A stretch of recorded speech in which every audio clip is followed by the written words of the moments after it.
This free video is brought to you by the Team Topologies Academy. Our goal is to help organizations become more effective and more humane. If you find this video helpful, we would love for you to check out and recommend our Academy content.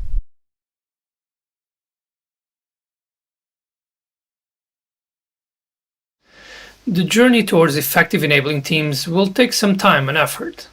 In particular, the current culture and the ways of working strongly influence how quickly an organization can understand and embrace the value of enabling teams.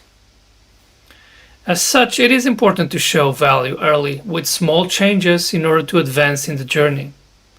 And in this course, we will share many considerations and examples to help you in that journey. We will start with a high-level overview of the essential phases this journey typically entails. First, we're kickstarting enabling teams. Second, we're measuring their impact. And third, we're scaling to the rest of the organization. So when kickstarting enabling teams, we need a sharp focus on learning and showing value.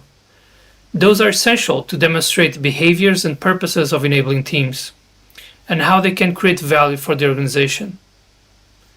We will dig deeper into this later in the course, but always remember to start small, show the value, embrace quick wins, and learn what works and what doesn't in your organization.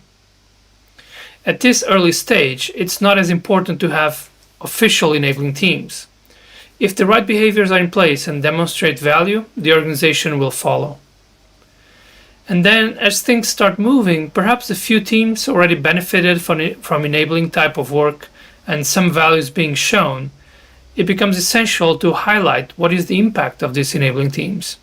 So this becomes a way to motivate their usage and establishment in the organization's operating model. But there is a widespread concern that we hear in the organizations, which is what is the return on investment of enabling teams and how can we measure that? And this is when we need to focus more of our attention on measuring impact. We need enabling teams to be working on the challenges that are affecting streamlined teams the most, so that they are therefore providing a higher value.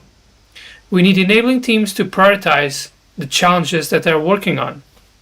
And this will showcase the impact and value of enabling teams while acknowledging that we are thinking strategically on how we invest this effort of the enabling teams. Finally, once enabling teams start becoming more consolidated in the organization, we reach a phase of exploring ways to scale them and their impact.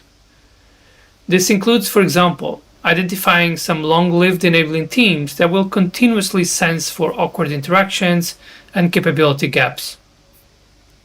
At this phase of the journey, we tend to see some other important topics, such as acknowledging and incentivizing people's participation in enabling teams. This is something that is not always seen positively, even though their impact, the impact of enabling teams, tends to be very significant.